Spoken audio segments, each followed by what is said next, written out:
What's up guys, it's your boy Krisztian back at it again with another video, and today we are talking about what's in my camera bag.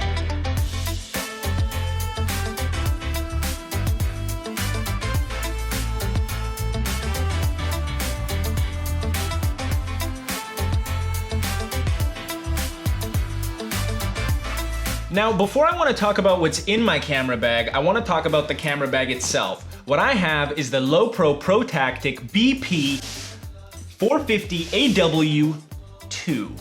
So I picked this camera bag for a few reasons. One, it's pretty low profile. I don't know, I just really like the look of it. I like the stripes, and when I look at it, it doesn't scream camera bag to me. You know, whenever I see a camera bag or a camera backpack, they're always usually like rectangular. They've got like a specific look to them, but this, it just looks like an interesting backpack. I don't know. There's definitely cooler camera bags, and I'm not saying that this is the most low profile camera bag, but in my opinion, I just really like the style, and I thought it was low profile enough for how much you can fit in here. The next major selling point for me was the camera bag's hard top. I don't know if you can hear this, but that's pretty solid. So if anything's gonna fall on there or hit the top of the camera bag, it's gonna be fine. It's pretty solid up here.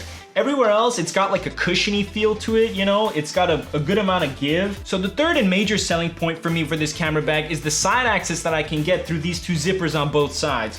You just easily unzip it, and you have easy access to your camera, and you can start shooting on the go wherever you are. Don't even need to think twice about putting it together, opening it. Everybody's gonna see what I have in my camera bag. Oh no. No, you just quickly open a zipper, it's out before you even know it. So whether I'm traveling or I'm doing client work or I'm even just shooting with my friends, I have easy access to my camera, and then I can just pop the camera bag sideways, put the camera back in, and I don't even have to worry about anybody seeing exactly what's in my camera bag. I don't have to worry about any debris getting in the camera bag, like dust or rain. And the fourth selling point for me, honestly, is here at the bottom. So almost every camera bag nowadays comes with some sort of rainproof coat that you can put over the camera bag to make it 100% waterproof if it's on your back. The cool part about this bag is that it actually comes embedded into the camera bag. So there's this little pouch at the bottom, and this fully waterproof raincoat pretty much just comes out, and you can put it on top of your camera bag. Super easy, comes with it. What I usually found with some other camera bags is that I had to store it in the camera bag. It would end up taking space. Maybe I'd take it out because I wouldn't need it on a shoot. It would start raining, I'd forget it because I never put it back. So I know 100% of the time, whenever I go out, I'll always have some sort of waterproof raincoat for my camera bag, and it'll never get wet. Now, I haven't tested like sitting in torrential downpour for, you know, hours. I'm sure at one point water's gonna go in, whether it's on your back or through the actual material itself. I feel like from getting from the wet point through your day or through the shoot to the dry point, you know, you're gonna wanna make it as soon as possible anyway, so I'm not too worried about that. I'm just really happy that it actually comes with the camera bag, and then it's always with me 100% of the time. That's big for me. So those 4 points are pretty much the major selling points for me for the bag. I think the bag retailed when I bought it at around $450. I'll put the price on screen. I'm not exactly sure how much it is now, but for me, it's always been a really reliable bag. I love it 100%. Lowepro, if you want to sponsor me, I'd love the hookup.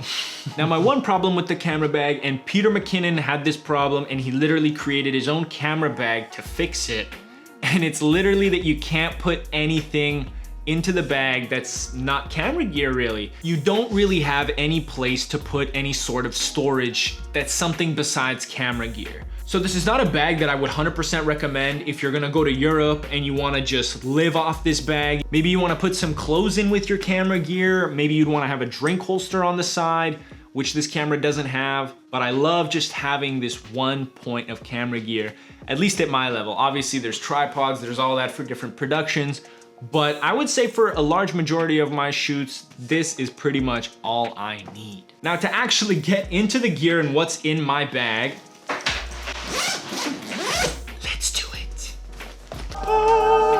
Okay, now let's start off with the camera and my preferred lens. Now, most of you should know by now, if you've seen my videos, that I shoot on an A7 III with a Tamron 28-75. I actually just got a 14-24 Sigma E-mount that I'm actually shooting this video on right now. That's gonna be the wider lens that I use, but for the most part, I almost always use the 28-75. That's almost always what I use. Now, moving on. Now the next thing is the Sigma 35 1.4 that I have. This is my go-to lens in low light situations. It's an incredible lens. It looks beautiful. The photos that this creates is amazing. I'll put some on screen now.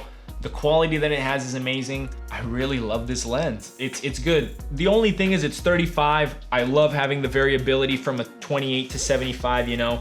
I'm truly spoiled, especially when you crop into CMOS. You know, it's pretty much a 28 to 95, whether you're either shooting 4K or even 120. Nobody's gonna know the difference if you're doing faster promo work or any type of video. So I essentially have a 28 to 90 2.8, which is pretty nice. Now, the next thing that I have in my camera bag is my Ronin S. I know, for example, Landon BTW from Full Time Filmmaker has the exact same backpack as me, and he puts it in a different way than I do. I also have the side handle that he uses, and I don't have it mounted, but I do put it in with the gimbal. It does take a little bit longer to set up, but usually when I go to a shoot, I'm not in a rush, you know.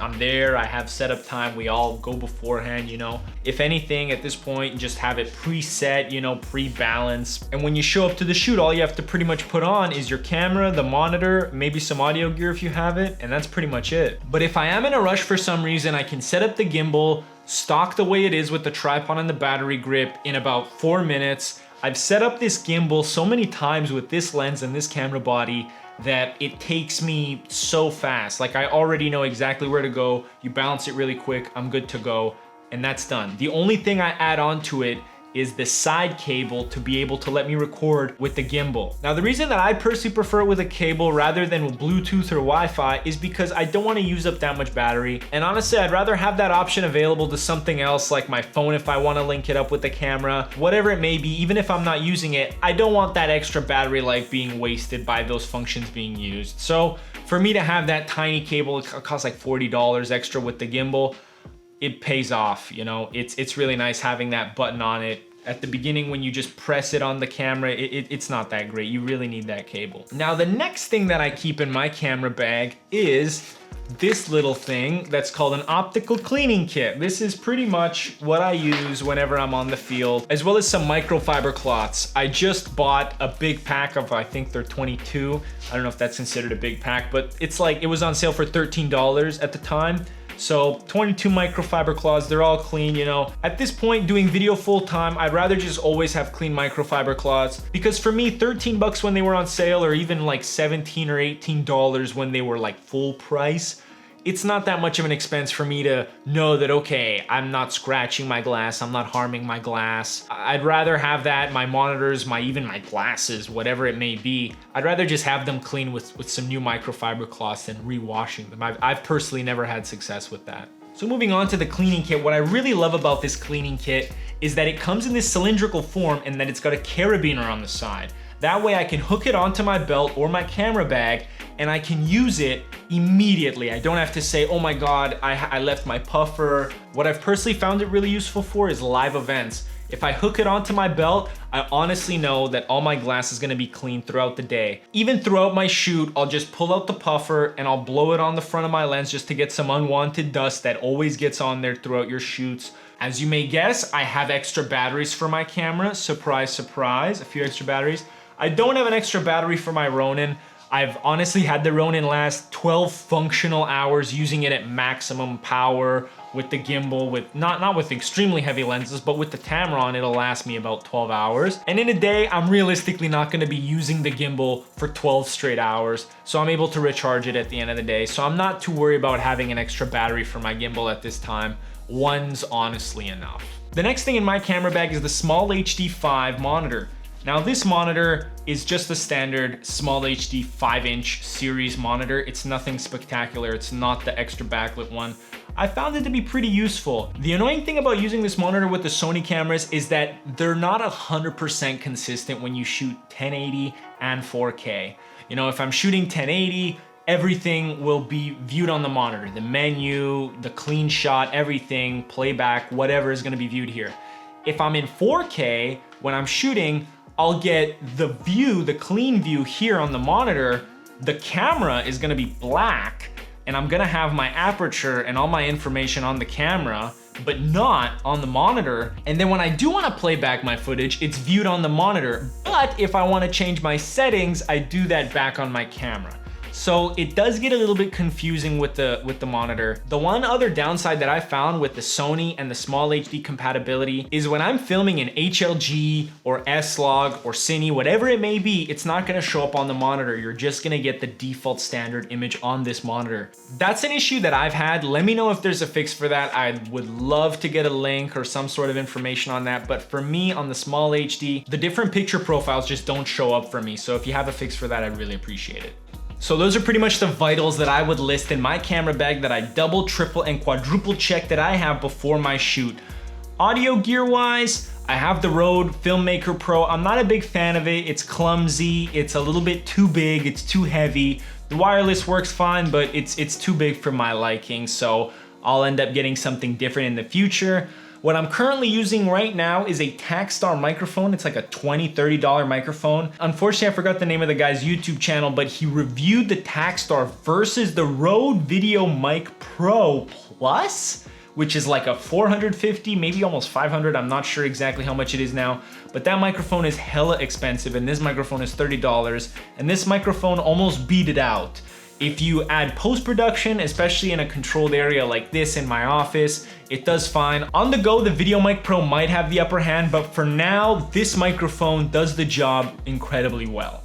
If I do need to include my drone, which is right here, and I need to set it up, there is enough space in here for me to put the drone, the propellers, the controller, the batteries, and all that. I can even squish in the chargers and everything all inside this camera bag. Whenever I go camping, traveling, anywhere, I can squeeze in all my overnight stuff video-wise in here. The only thing that I use externally that I can't fit in here, and I have fit into the back, but it doesn't sit comfortably, is my tablet that I use for when I fly my drone. Now, if I do need to take a tripod, microphone stands, lighting, and all that stuff, I'll have extra bags with me and I'll have extra gear. It'll be a way bigger setup.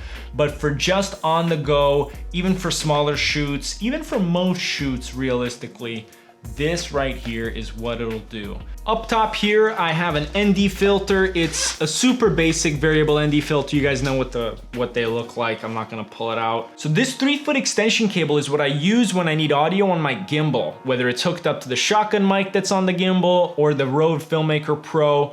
This is more than enough room on the gimbal for it to move around and not feel too constrained from the wire. Obviously, it's not the same as not having a wire. At least this cable is hooked up from the camera to the gimbal. This is hooked up externally, so this might get in the way. You do have to be considerate if you are hooking up extra cables to when you are handling gimbals. But for the most part, 3 feet is more than enough. The next thing that every filmmaker that uses small rig has is Allen keys. I just have a pack of all these different sizes of Allen keys that I'm able to use for my small rig attachments. And yeah, that's pretty much what I use all of these for. It's just small rig attachments.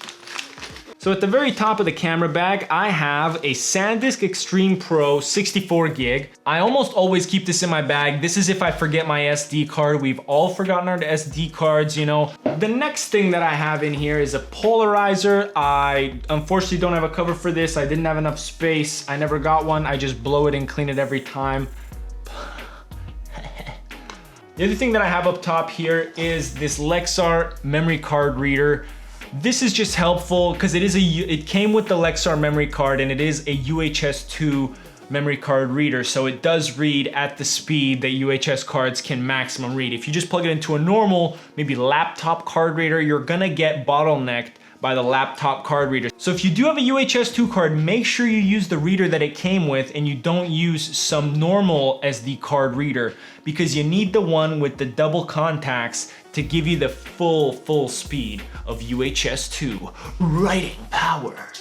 Other than that, I have some straps and tie downs. I have this extra cable that you hook from the DJI to USB-C to my phone. Since I use the tablet, that one needs a mini USB, so I don't need that cable. But if I do in emergencies need to use my phone to use the drone, I do have that cable. And that's pretty much what's inside my camera bag. That's pretty much it for this video, guys. If you have any questions about the gear I talked about today or anything at all, put them in the comment section below. Hopefully we can get some good discussion going on.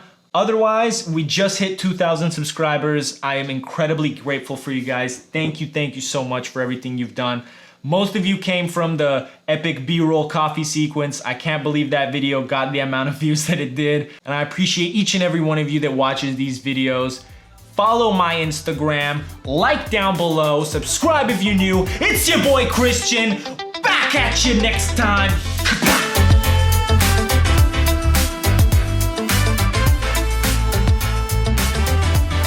That's it, we're fucking going with that. That's it, we're done.